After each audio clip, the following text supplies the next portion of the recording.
दोस्तों, आज हम जानेंगे नस्य पंचकर्म के जो चौथा कर्म है नस्य, उसके बारे में आज के वीडियो में हम जानकारी इकट्ठा करेंगे।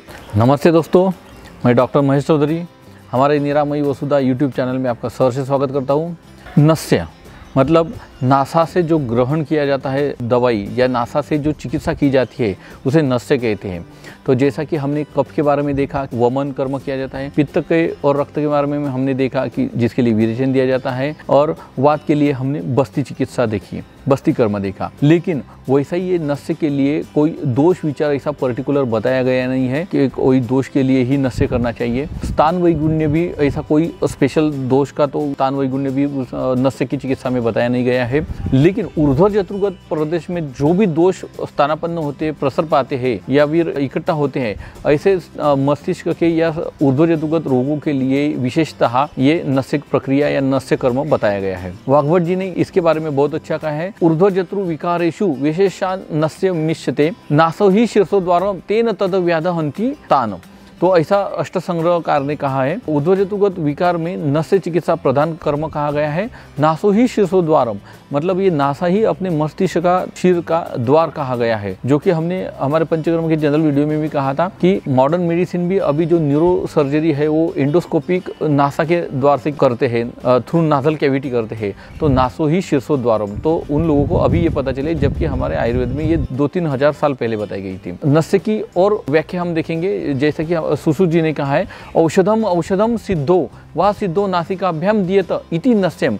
सुश्रुत चिकित्सा स्थान में उन्होंने कहा है कि नासिका द्वारा जो दवाई अंदर दी जाती है उसे नस्य कहते हैं। अष्टांगकार ने और कहा है नासायाम भव नस्यम, नासा से दिए जाने वाली चिकित्सा पद्धति को नस्य कहते हैं। यही भाव प्रकाशकार कहते हैं कि नस्यम तद कथ्यते धीरे नासाग्रहम तदौषधम। भाव प्रकाश के पूर्व खंड में ऐसी व्याख्या दी गई है। ये जो नस्य होता है ये नासिका द्वारा जो दवा डालकर दिए जाने वाले उपक्रम को नस्य कहते हैं। शीर प्रदेश में जो दोष होते हैं उनको निकालने के लिए ये नज़दीक का मार्ग कहा गया है। नासा से ही डायरेक्ट शीर प्रदेश में या मस्तिष्क में हम एंट्री कर सकते हैं, इसलिए वहाँ के उत्कृष्ट दोषों को नासा द्वारा या मुख द्वारा निकालने के लिए हम नस्य का प्रयोग कर सकते हैं।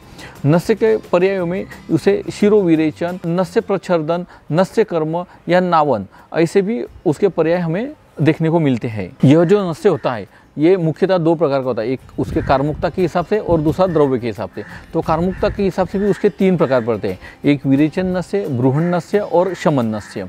दूसरा होता है द्रव्य के हिसाब से उसके 3 प्रकार पड़ते हैं, नावन नस्य जिसमें कि हम स्नेह मतलब तेल या गोघृत डालकर नस्य करते हैं, उसे नावन नस्य कहते हैं। औपीडन जिसमें कल का क्वाथ डालकर नस्य करते हैं, उसे औपीडन नस्य।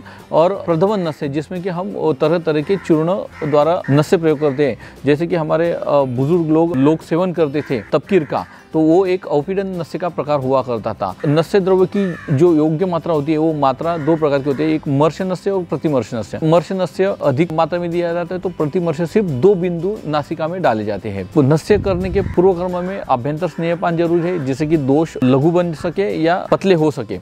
स्नेहन स्वेदन उत्तम अंगों को करने का प्रावधान इसमें है। उत्तम अंगों में स्नेहन स्वेदन करना चाहिए, तभी जो दोष होते हैं कठिन दोष लघु बनते हैं और पतले बनते हैं। तभी नस्य के बाद में वो तुरंत पतले होकर कफ के रूप में, बलगम के रूप में नाक और नासिका से बाहर निकलते हैं।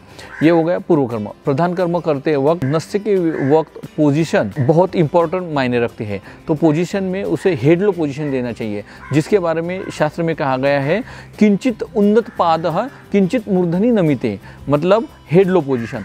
किंचित पेशेंट के पैर जो है थोड़े ऊंचे उठे हुए होने चाहिए और उसका मूर्धम मतलब शीर प्रदेश जो होता है थोड़ा नमिते मतलब नमन मतलब थोड़ा सा नीचे झुका हुआ होना चाहिए। ऐसी हेड लो पोजीशन में, हेड लो सुपाइन पोजीशन में हम नासिका में मर्श या प्रतिमर्श नस्य करना चाहिए। ये हो गई मेथड नस्य की। और ये नस्य डालने के बाद कम से कम 15 से 20 मिनट हमें उसी पोजीशन में रहना है। पश्चात कर्म में ललाट प्रदेश ही थोड़ा सा ताप स्वेद करना चाहिए ताकि दोष इजीली बिना रुकावट बिना मार्गावरोध होते हुए पतले होकर शरीर से बाहर निकल जाए।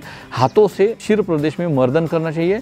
नस्य के बाद में उतानस होकर जो स्नेह जो कफ बलगम मुख में या ग्रीवा में आता है उसे निष्कासित कर देना चाहिए, फेंक देना चाहिए ताकि निगलना नहीं चाहिए। नस्य काल नस्य काल जो होता है तो कफ विकार में नस्य करना है तो कफ विकार में सुबह के वक्त नस्य करना चाहिए, पित्त विकार में दोपहर के वक्त नस्य कर्म करना चाहिए और वात विकार में शाम के वक्त संध्या में या फिर रात में नस्य कर्म करना चाहिए।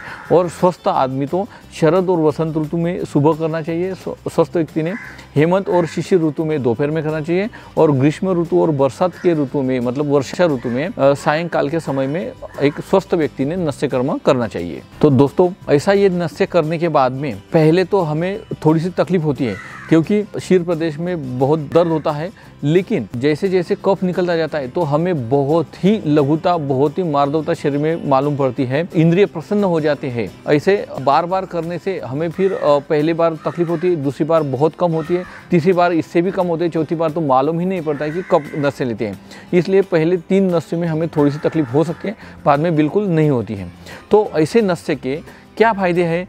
तो ऐसे नस्यों के बहुत सारे फायदे, जैसे कि शीर प्रदेश में लघुता आती है, शीर हल्का महसूस होने लगता है, इंद्रियों के बल बढ़ जाता है, मुख में और स्वर शुद्ध हो जाता है, मन प्रसन्न हो जाता है, नींद बहुत शांत तरीके से आती है और सबसे बढ़िया खालित्य पालित्य मतलब जो बालों का झड़ना और बालों का पकना होता है वो बिल्कुल नहीं होता है, बाल आना शुरू हो जाते हैं शरीर पर, चेहरे पर बिल्कुल झुर्रियाँ नहीं पड़ती है, नज़र भी तेज हो जाती है। जो चश्मे का नंबर होगा आपके तो चश्मे का नंबर भी कम हो जाता है या फिर लगता ही नहीं है, कैटरैक्ट जो मोतीबिंदु कहते हैं वो भी बढ़ता नहीं है, पंचेंद्रिय शक्ति वर्धन होती है, कर्ण, नासा, जिह्वा, नेत्र इन सब इंद्रियों की शक्ति बढ़ना शुरू होती है, चिर तारुण्य प्राप्त होते हैं, दीर्घायु मिलती है, मस्तिष्क और शीर रोग, ऊर्ध्वजत्रु रोग शरीर में पनपते नहीं है, चेहरे पर कांति, तेज प्रभा, ओजस्विता, ये सब चीज़ें हमें नस्य के द्वारा मिलती है। तो दोस्तों चलिए आज से ही घर पे ही आप ये नस्य कर सकते हैं, लेकिन इसके लिए आपके वैद्य का और आपके डॉक्टर का परामर्श लेना बहुत जरूरी है। विमर्श लेकर ही, आपके वैद्य का विमर्श लेकर ही आपको ये नस्य कर्म करना है।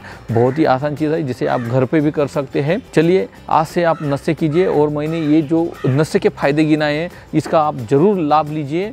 ऐसा था ये हमारा नस्य का वीडियो। आशा करता हूँ आपको जरूर अच्छा लगा होगा। अपने दोस्तों के साथ में इसे शेयर करना मत भूलिए। धन्यवाद।